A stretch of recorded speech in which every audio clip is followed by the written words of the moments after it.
ضربت علیہم الذلۃ والمسکنۃ وباؤوا بغضب من اللہ کے غضب کو لے کر لوٹے۔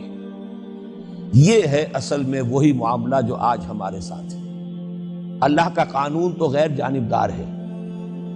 وَلَن تَجِدَ لِسُنَّتِ اللَّهِ تَحْوِيلًا وَلَن تَجِدَ لِسُنَّتِ اللَّهِ تَبْدِيلًا۔ اللہ کا قانون قوموں اور امتوں کے لیے بدلتا نہیں۔ وہی صورت ہے، ہمیں بھی کہا گیا کنتم خیر امت اخرجت للناس، تم بہترین امت ہو جسے دنیا والوں کے لیے نکالا گیا ہے۔ تمہارا کام کیا ہے؟ ہم تو جیتے ہیں کہ دنیا میں تیرا نام رہے، کہیں ممکن ہے کہ ساقی نہ رہے جام رہے۔ ہمارا کام تو تھا اس اسلام پر عمل کرے اور دنیا کو دعوت دے، اپنے عمل میں بھی گواہی دے، آؤ دیکھ لو ہم جو کچھ کہہ رہے ہیں یہ تھیوری نہیں ہے، یہ صرف لفاظی نہیں ہے، یہ شاعری نہیں ہے۔ اگر محمد رسول اللہ نے فرمایا صلی اللہ علیہ وسلم سید القوم خادمہم، آؤ دیکھ لو مدینے میں ہمارا خلیفہ عمر فاروق خادم ہے کہ نہیں ہے؟ کیا کوئی بادشاہ ہے؟ کیا اس نے کوئی محل بنایا ہے؟ کیا اس کے لیے کوئی خدم و حشم ہے؟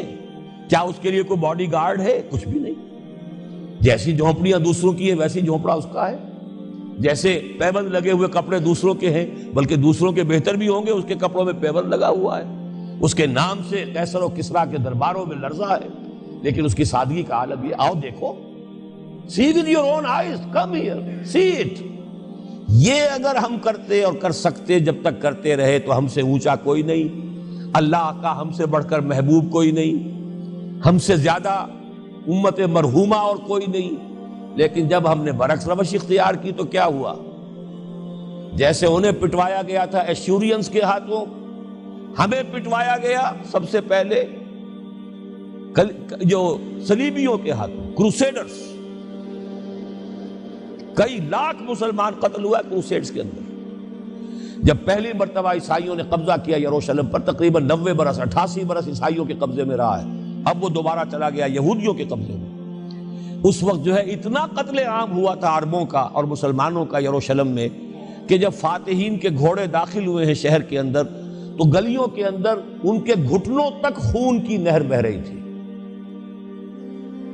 اس کے بعد آیا فتنہ تاتار، کروڑوں مسلمان قتل ہوئے، یہ لاکھوں کی بات نہیں، کروڑوں مسلمان۔ پورا روسی ترکستان کا علاقہ ختم ہوا، افغانستان ختم ہوا، ایران ختم ہوا، عراق ختم ہوا، 4 عظیم مملکتیں۔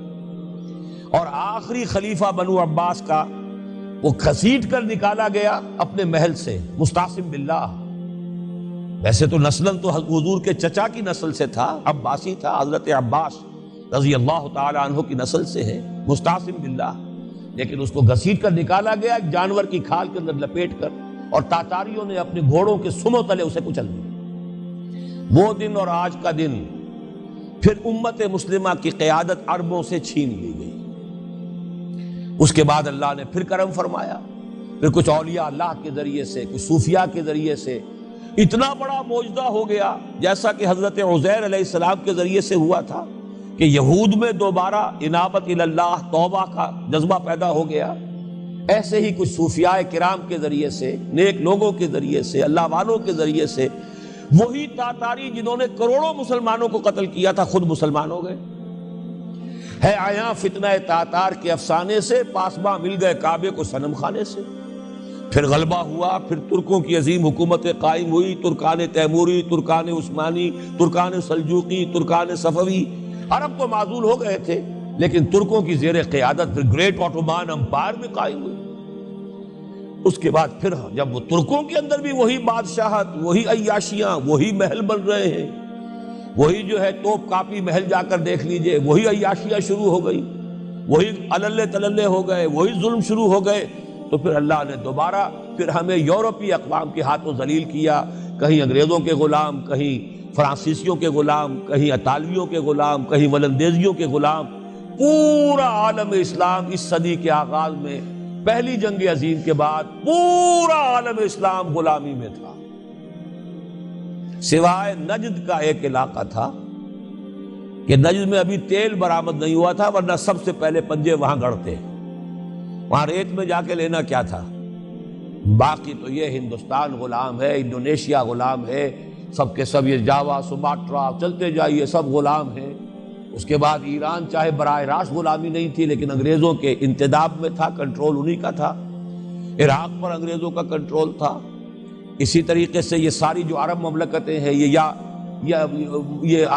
انگریزوں کے زیر اثر تھی، اور یا یہ کہ فرانسیسیوں کے زیر اثر تھی۔ شمالی افریقہ یا فرانسیسیوں کا تھا یا اسپین کا تھا، اور یا یہ کہ اطالویوں کا تھا لیبیا۔ یہ حال ہمارا ہوا۔ یہ ہے اصل سبب اور یہ ہے معاملہ۔